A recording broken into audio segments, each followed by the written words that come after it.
X-Men. Get it!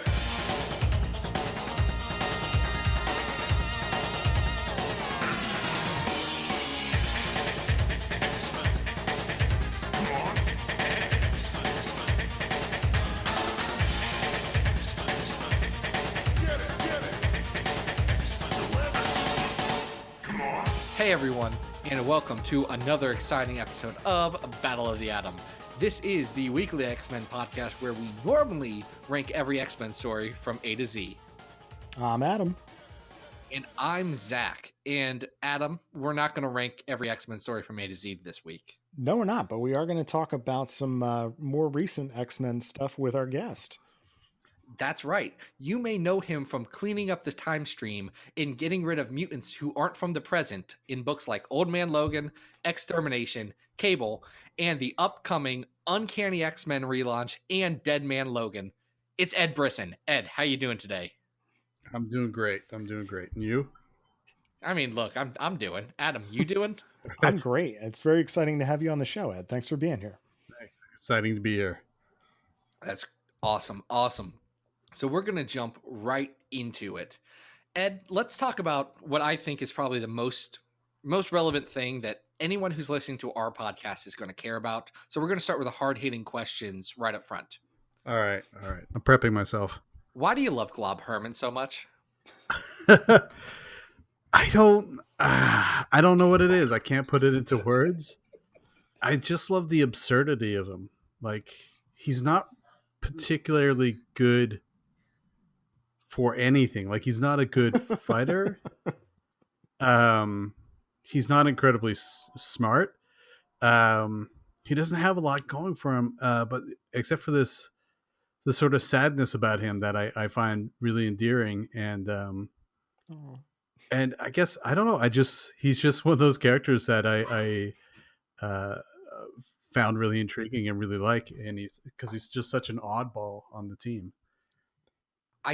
I think that's really resonant with a lot of people. I know, one, he's got that stunning visual design that I'm sure most artists just absolutely hate. But he stands out in a crowd, and he's got this aw shucks personality that in stories like, let's say, the perfectly titled Glob Loves Man Kills, really, really shines.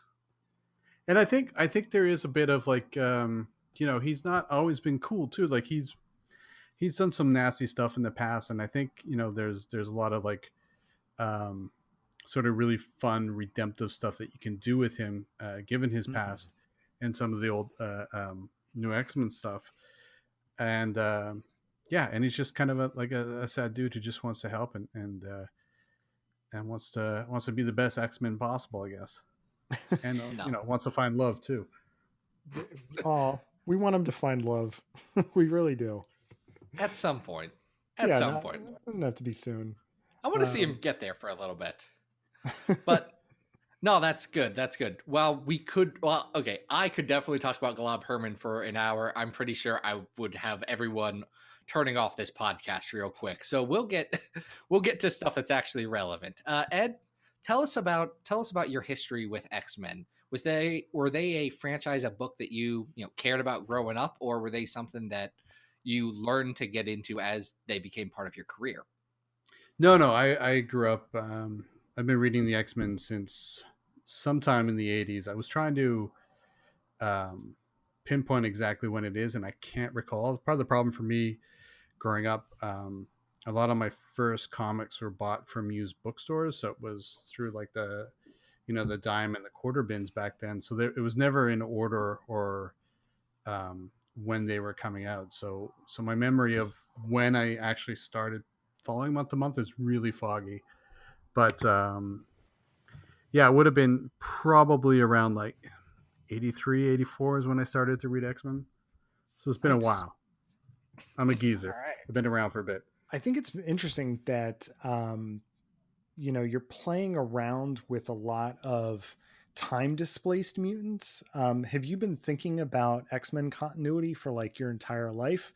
Has that been something you're obsessive about, or has that only been because you've been on the books that started to become your preoccupation? It's a bit of both. I think like trying to like actually nail down X-Men continuity is nearly impossible. You give yourself a brain aneurysm just trying. But it's something that, when I was younger I thought about a lot, and then just kind of coming up. There is a 5 year period where I stopped reading comics. I feel like everybody in comics, everyone who read comics has that like 5 year blackout period. Yeah.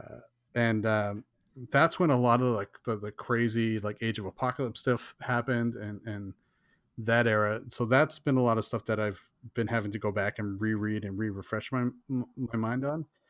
But yeah, just in terms of continuity, yeah, I really love continuity. I love going back and grabbing things from 20, 30 years ago and playing around with them, things that haven't been around for a while.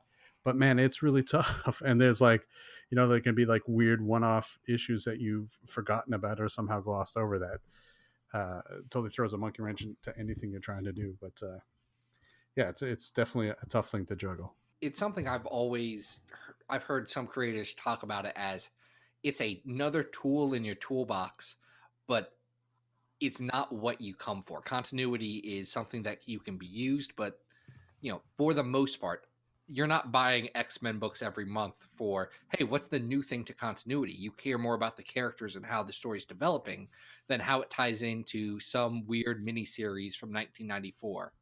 Sure, absolutely. And I think that, that's definitely right. And you can I think one of the things is with the continuity being so screwed and so twisted at times is that it does give you freedom to sort of go off on a tangent and do something completely insane. But like you can go off on a tangent, just kind of do stuff that's fun that doesn't necessarily have to affect the entire continuity. Do you know what I mean?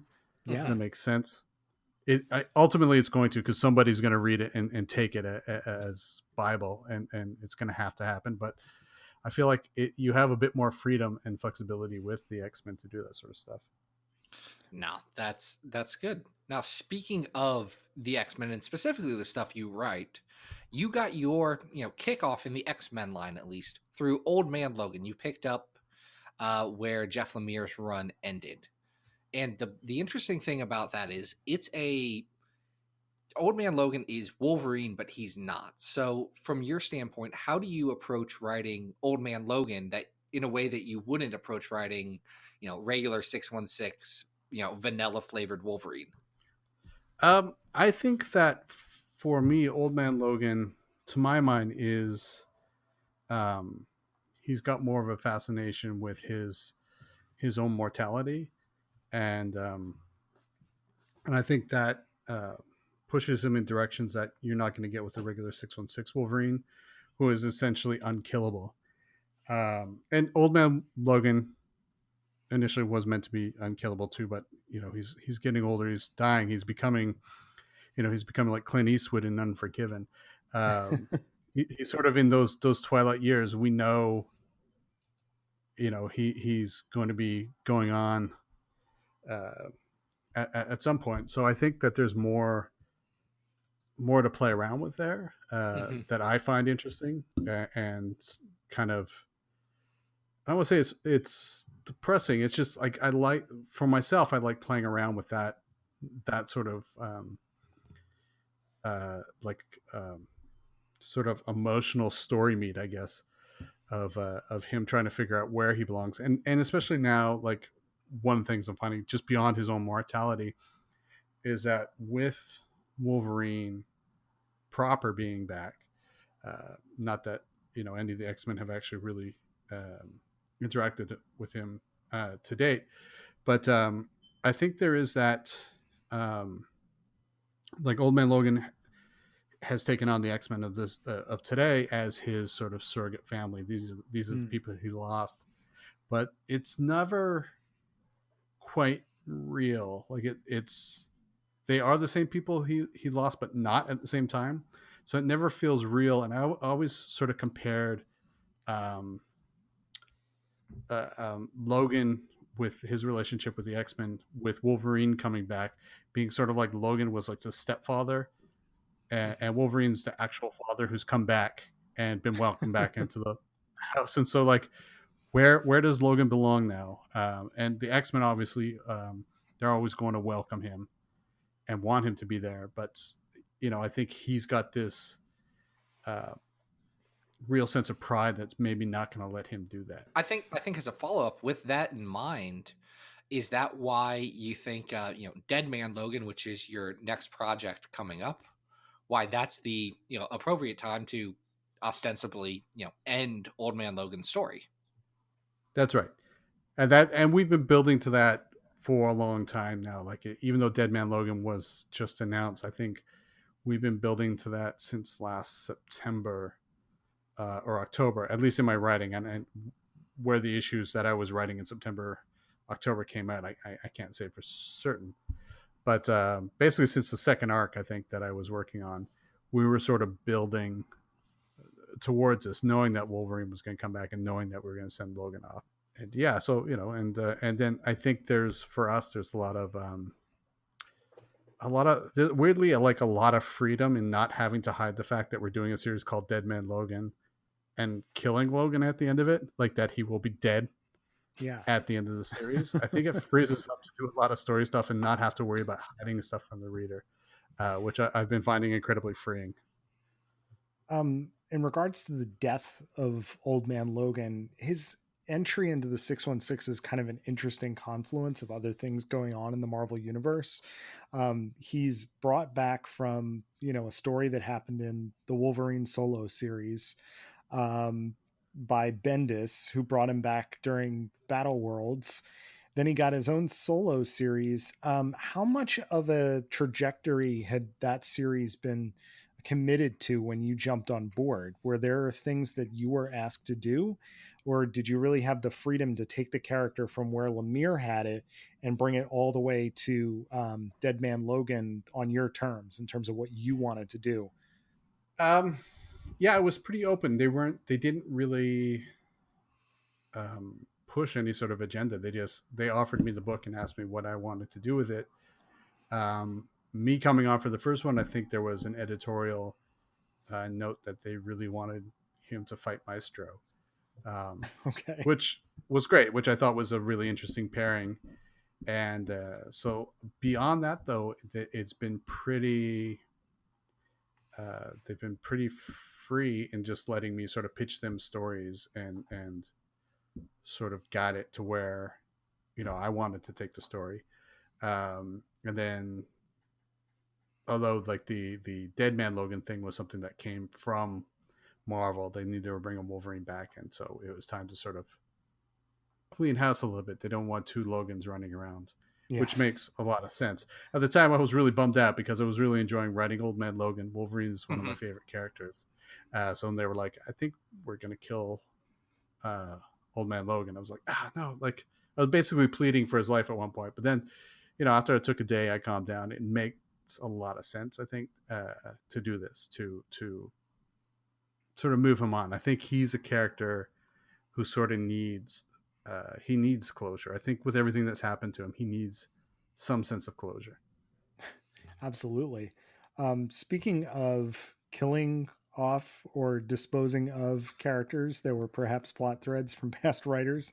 Hey, Adam, before you say anything else, I want to be very clear to any listeners. We're going to be talking about Extermination. By the time you hear this, the first 2 issues are out. There's going to be spoilers for it because we're not going to not talk about it. Y'all, if you haven't read it, press pause, flip open to the Comixology app, buy these things, read them real quick, unpause, because you'll be very interested. Continue, Adam. I'm sorry. So before I ask this, I just want to compliment, we've only read the first 2 issues. I think they're amazing. I love what Pepe Larraz is doing with the artwork, and they're really fun. So I'm assuming you're having a good time making the book? Oh yeah, it's been great. It's been a lot of fun to write. Okay. So one of the things that's kind of like fascinated me, because I got really back into X-Men with the Bendis run. Same here. Yeah, Extermination is like, I'm almost thinking of it as a nail in the coffin of the Bendis era. We've had both Dennis Hopeless and Colin Bunn on the show before. Both of them have talked to us about how the ultimate ending for the '05 storyline has changed pretty drastically since the beginning. So I've got kind of two questions here. One is that did you have to change your story to fit other people's endings? For Um, extermination. yeah, like how much of this? I guess the overall question is how much of this is preordained from past writers, and how much of this is you saying, "Here's a problem, I need to fix it," and I get the reins to do what I want with it. Well, what it was is extermination. I talked about this a bit in I think the back matter of the first issue, but like Marvel, I want to say it was the October 2017 retreat that they were talking about. They wanted to sort of clean up, with obviously with Logan, they're cleaning that up. With some of the duplicates, I think they're want to get back to like our core X-Men, our core characters, and so it was really just like, how do we deal with the dupe problem in X-Men? And honestly, I think I just said something really cocky during the summit, like, why don't we just kill them? Which is not, I'm not spoiling anything here. This is not necessarily where the series is headed. But weirdly enough, I had a storyline. Maybe now that I'm thinking about it, this is a January summit. Regardless, I had a storyline that I wanted to do an Old Man Logan that was going to be similar, but it was just one of those things that just never fit. Okay. And Old Man Logan, so it was this sort of idea that I had in my back pocket. And when they were talking about it, I sort of threw this Old Man Logan idea out. Axel, who was there at the time, was really into it. It was really bare bones from what I recall. I just had about 30 seconds worth of talking points on it. And I honestly didn't think it was a thing that was going to happen. And they called me, like, I think about a month later to say, hey, we're going to do your thing. And I was completely shocked because it's still fairly new days for me at Marvel. Mm-hmm. But it wasn't really, there's never been the burden of like, this is what this writer wants you to do. And this is what this writer wants you to do. And here, go write your story. Marvel had some sort of expectations when I was going into it, but largely it came out of just like ideas that I pitched to them, and then I went out to Marvel and had like a mini summit where we just talked about extermination, what the plans were for that, and it largely is unchanged from then. Like we kind of we developed this sort of solid idea, and it's mostly sort of been pushing forward from there. And there were things that I thought they would never let me do that they did. So, it's been pretty freeing. It's been pretty good. That's interesting. We've heard from a wide variety of creators about both, some of the exact same things you're saying, a lot of the flexibility of, I pitched them something and they just said, run with it. And then some of the more, editorial mandates, you got to get this in, you got to make this work. So it's interesting, especially with these big event things, how to balance that out. Sure. And there's certainly things like, hey, we can't forget about blank, Mm-hmm. There's a scene that's coming up in the 5th issue that was talked about like almost before we started talking about story, just to make sure there are certain things that we knew we had to do. But I editorial said that when I was in their meetings, but those were things I was already, cognizant that we would have to tackle and couldn't just sort of drive past without addressing. No, that's good to hear, the collaborative side of that. No, it was a lot of fun. And like I said, they let me do some stuff like everything that happens with Cable, I honestly did not think was going to happen. Yeah, hold on. I think that's, we've been dancing around it, but I mean, the core idea of having, spoiler alert, young Cable, teen Cable, as I've been calling him. I don't know how old you consider him. I've been calling him Kid Cable in the script. Kid Cable? I refer to him as Kid Cable. Kid Cable like coming back, killing adult Cable, and then tracking down the 05 to bring them back. I'm just in awe of the idea, and That's the kind of idea that I think might have gotten shot down by editorial, and I love that they're allowing this to just happen. Where did the inspiration for this come from?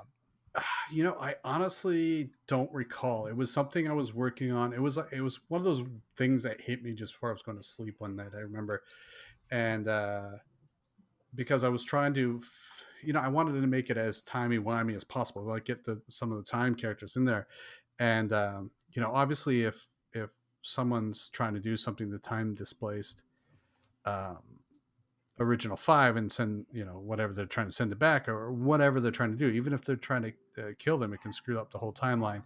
Cable's going to get involved. So I had an idea that like Cable would get attacked and someone would try and take Cable out to stop him from stopping this. And when I was working on, we've got Ahab in there, and I was kind of working through the ideas. I was like, man, what if it's like kid Cable? And originally I pitched him, he was like 9. He was like really young with like these big ass guns. He's the hopeless Cable from Inferno. He's just a real prick. But no, we aged him up a bit. But yeah, it was just one of these things that I thought worked. And my rationale behind it is that Cable never should have let the original 5 stay here this long. Right? His whole deal is cleaning up the timeline and making sure there's no timeline anomalies because people are messing around with stuff. So realistically, he should never have let them stay here this long. So my mentality going into it is you've got Kid Cable, who's like, I don't know, like if you've known many folks who've gone into the military or police academy or whatever, when they usually when they're in their first year, there's a certain personality type who just becomes the most unbearable person on the planet. And this is something usually they grow out of, but it's just that, and it's the same with like first year students in college. Sometimes it just all of a sudden they've become a know-it-all, and it's the most frustrating thing. And I've been there. I've been that person. So I thought it would be really interesting if you have this sort of young Cable who's just getting into like who Cable will become. He's this Marine type who is who thinks he knows everything and is just a complete asshole about it. And I thought it's just a dynamic that felt really, really fun and kind of like a nice dark twist on Cable. And not even a dark twist. Yeah, even just having him be somewhat teenaged and going after the teenaged 05, just that alone, I think changes the dynamic of the story a little bit. It's really fun. Now, this is, however, not the first time that you've gotten a chance to write Cable or a Cable. You did a arc on the recent Cable series. Now, that's right. One of the things that was interesting about that, for me at least, is that you set that arc, 13 years in the publishing history past. So, holy God. Just for listeners who have not read that story, it's set in 2004, I believe, 2004, 2005. We were never allowed to say the year. It was just really supposed to be 13 years ago. So X-23 is still not talking really, Armor is still just brand new, but yeah, in my head, roughly about 2004. Because it feels so specifically, when you think 13 years in the past, Marvel timeline doesn't make sense. It's never going to. Anyone who tries is just, they're going to waste all their time because it's never going to work. And that's perfectly fine. The Simpsons timeline doesn't work either. And no one makes a big fuss out of that. But the fact that this went 13 years into essentially publishing history past and just said, go with it. What was your inspiration behind that? What made that the story you wanted to tell and have it set at such a weirdly specific time? Gideon ended up being the big bad guy in that. Mm-hmm.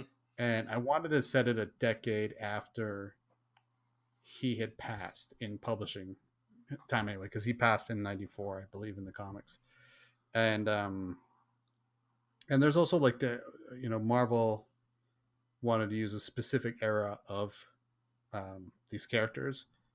And so, it was actually like a full night of sitting down and trying to figure out at one intersection of time is, you know, X-23 still in her black costume and not talking, and when's armor, you know, still fresh to the X-Men, and when does Dupe show up, and when is Shatterstar? So we're like, it was, I won't lie, it was a friggin' nightmare, like, to do it at first, and then we couldn't, like, and there was no way to make all those things line up with Blink also being there, that which is why we had to play around with how we got Blink into the story.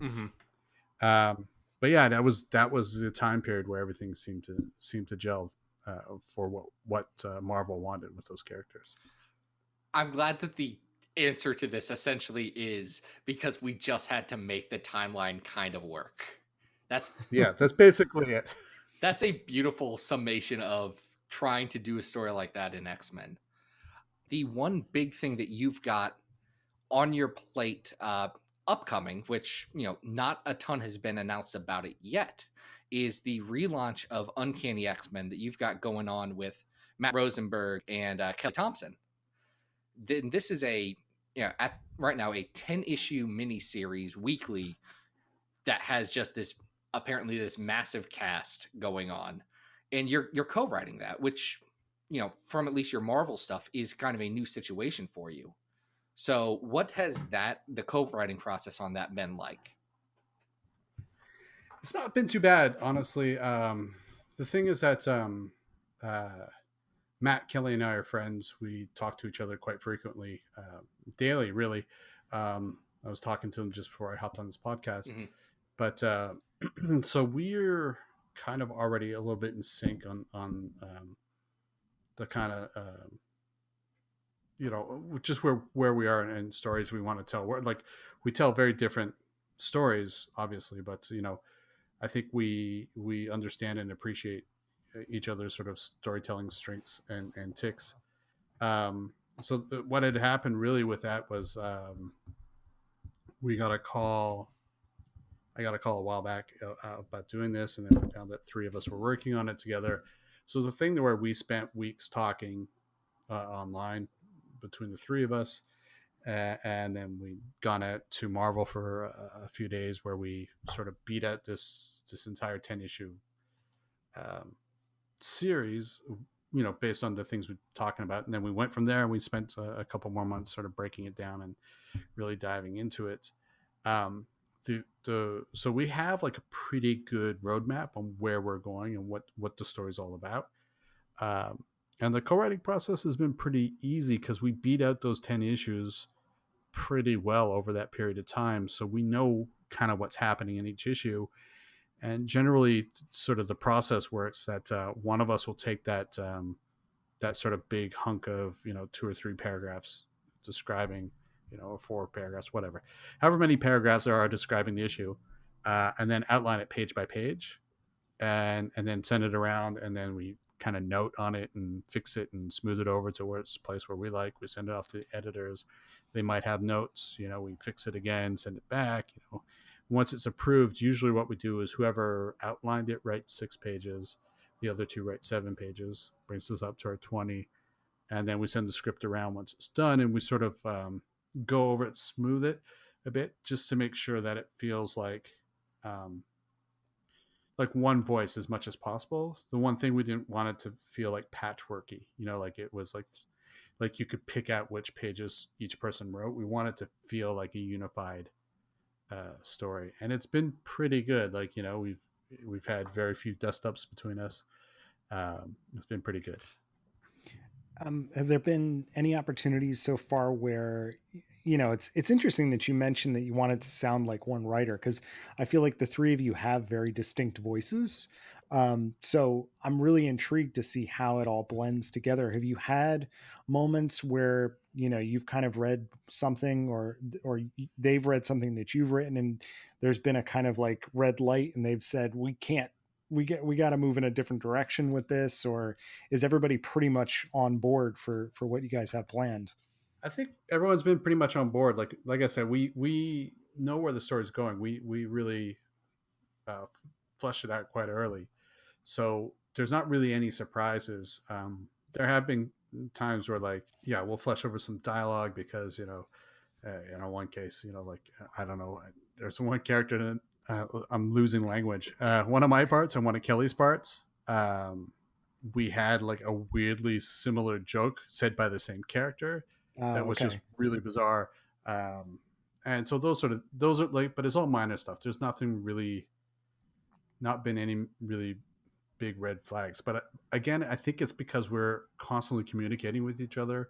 We already know what everyone's doing, and there's very few surprises when the script comes. And when there are surprises, they're usually just pleasant surprises, like some scenes that could have been mundane that actually wind up being quite good.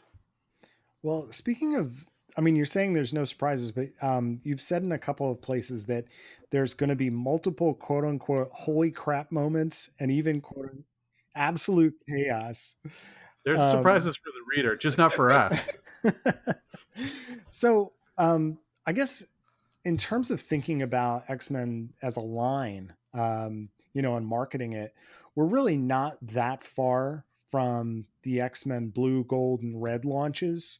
How important do you think this most recent shakeup is of kind of streamlining? You've been talking about OML going out, the O5 are done for here, and you guys are really getting this amazing opportunity to hit a restart button and take this line in a really cool new direction. Do you think that that's important to the line right now? I don't like. I think right now, like, I don't know if it's just because I'm involved, but like the X-Men line feels really exciting to me right now. Yeah. And I think there's a lot of really, and the problem is I know what's coming, and I can't talk about it. So like, just a lot of really exciting stuff in store. So I like, does it need it? I don't know. Is it going to be awesome? I do know. Yeah. Yes, it will be awesome. So, I don't know. Do we need even comics? Yes, we do need comics, but you know what I mean? Like, I think, I think it's the X-Men, for me anyway, are becoming exciting again. I think there's a period there where they were a little bit not as exciting. I think pretty much anyone who's read X-Men could describe literally any period of X-Men as not exciting, not for them. Heck, there's a something we keep coming back to. There is a letter that Kurt Busiek wrote that got published at the end of Dark Phoenix Saga, saying that wasn't for me. I'm out. And he's a smart, reasonable dude who's very good at comics. So not everything's always going to be for everyone. But I would like to echo some of the stuff you were saying. Guys, if you aren't reading a bunch of the stuff that's going on in X-Men right now, there's a lot of really good stuff that's happening. You should check it out. And Uncanny looks like it's going to continue that. I hope so. I think that there is like a lot of weird cynicism just with comics in general, and anytime that there's a new number one, people get kind of bummed out. But I think there's some really good stuff coming, and I wish I could say more about what's coming, but I think that people are going to now. Nice. What would you say to people? They are, they're sitting there. They've got to buy this all new, all different Uncanny X-Men 10-issue series. What would you say to them to sell them on? This is a story you need to pick up. I think one of the things. Oh man, I'm the worst sales guy. But like, I think that one of the big things about this Uncanny is it's going to have ripples that will be felt for a while. Will be felt for quite some time to come. And I think there's I think that we're doing some like really cool. I don't want to say fan service. I hate saying it like fan service, but I think that we're doing some cool things in there that long-term X-Men fans are really going to dig, while not sort of rehashing. I think we're pushing the X-Men franchise in a really interesting direction. Good. That's exciting. I'm in. Now, I was already in. Now, we have talked a lot and asked a bunch of questions, but you guys had some questions. So we shot out a request on twitter.com earlier, said, hey guys, Ed's going to be on. You got questions for, the, massive line anchoring events that he's been talking about or whatever. And definitely a couple of them came through. So this first one here comes from Trent Seeley at InstaTrent on Twitter, who asks, as the writer who's written Cable and killed Cable and had Cable kill Cable, how do you see Cable? What's your, how do you view him as a character? I think he, to me, is sort of, a little bit if Clint Eastwood in The Good, the Bad, and the Ugly was a time traveler. I see him a bit like that. Like, he's a guy who's got no place, really. He's from the past. His home was in the future, but he's sort of at this point without a home. And it's always interesting to me that he's running around trying to fix the timeline, fix it for other people, but it's not really like, every time we see his future, it sucks. Like, it's never pleasant. So I just feel like he's this guy who's always fighting for something, for like almost selflessly, because he never really is getting anything from it. Is that sort of rambly? That was great. Late night, but no, that's good. That's what you guys get. That's what we get. That's what we want. Friend of the show, Genetic Ghost on Twitter asks, what made you want to bring the, original X-Force into Extermination, but, as they, with their current status quo of what they've just been doing for the last how many ever years? Because X-Force is the dopest team in the X universe. And any chance to put them on an X book, I'm going to leap at. And I think one of the things that people keep bringing up is that we haven't seen Hope yet. But I think one of the things for me was that with what happened to Cable having happened, then it made a lot of sense for X-Force to be there, to represent themselves. And I think you'll see a reason for that in issue 3. That's cool. Exciting. We are big fans of, I guess I am big fans of 90s X-Force around here. So it was the best. It's weird how underrated it is, because it ends up, it's the, Nisie's Liefeld stuff at the beginning, and it does that, and that's what people remember.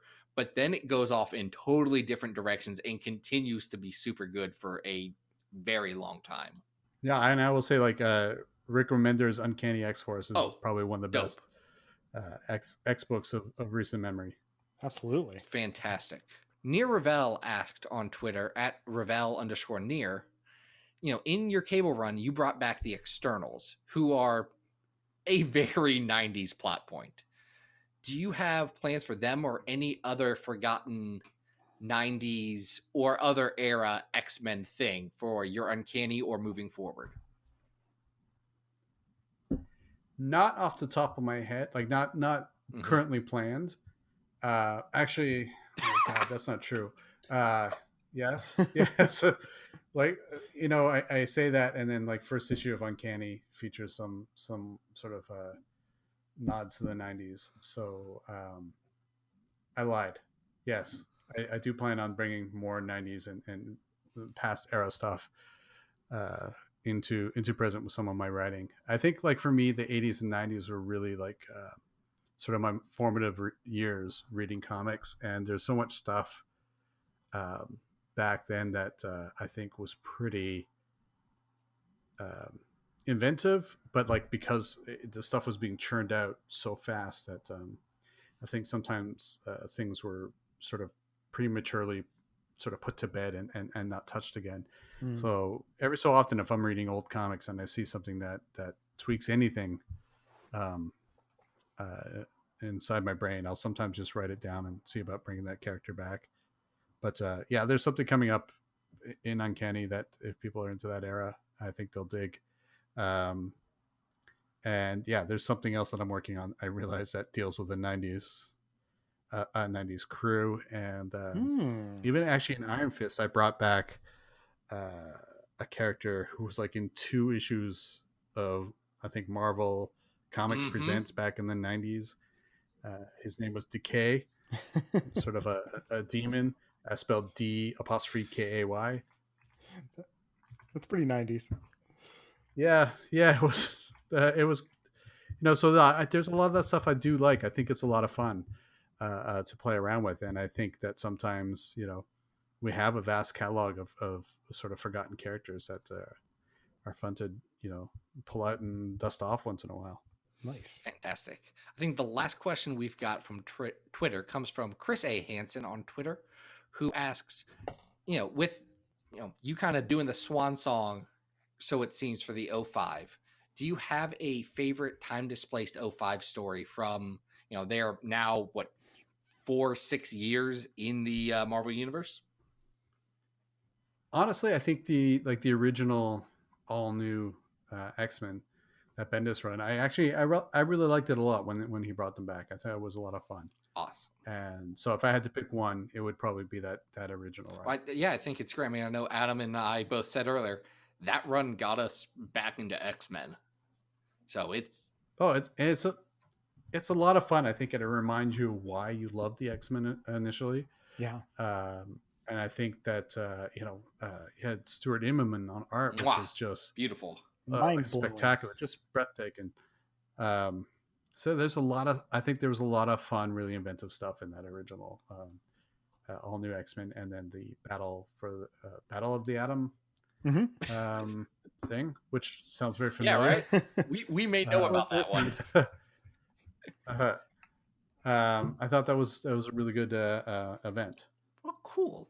Well, that is great. Ed, it has been great talking to you. Why don't you tell the folks, if they're interested in your stuff, where they can find you online? Well, you can find me on Twitter at Ed Brisson. So it's EDBRISSON.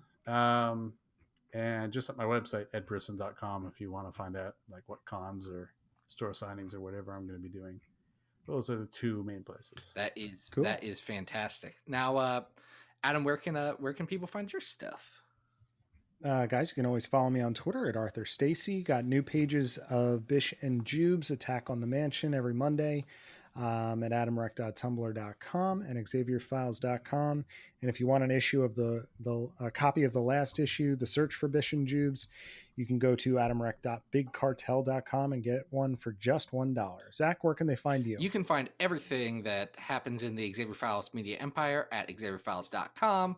That's where we've got this podcast, any articles, the latest and greatest of X-Men news. All that stuff is right there. You can also follow me on Twitter at Xavier Files. Everything that happens in this entire show, this entire media empire, happens thanks to the fine folks over on patreon.com/XavierFiles. If you pitch in at the $2 a month level, we will do a regular episode where we rank a bunch of X-Men stories, all about one of your suggestions. So go over there. It's a lot of fun. That pretty much wraps it up. I want to say one last time, Ed, thank you so much for being on. It was a great time, and very much looking forward to some of the new exciting stuff we've got in the pipeline. No, thanks a lot. Thanks for having me, guys. It's been great. Next week, we have a story all about, oh man, we got a whole episode about AVX, don't we, Adam? Oh boy, got to read that. we were talking right before this episode. We realized that we have to catch up on 13 issues of that, plus the other two stories we're going to be reading. So, I'm on it. It's okay. It'll be good. There's going to be a lot of Avengers and a lot of X-Men and just a lot of characters doing a lot of stuff. But we will get through that. Until next time, this has been Battle of the Atom. We hope you survived the experience. Get it!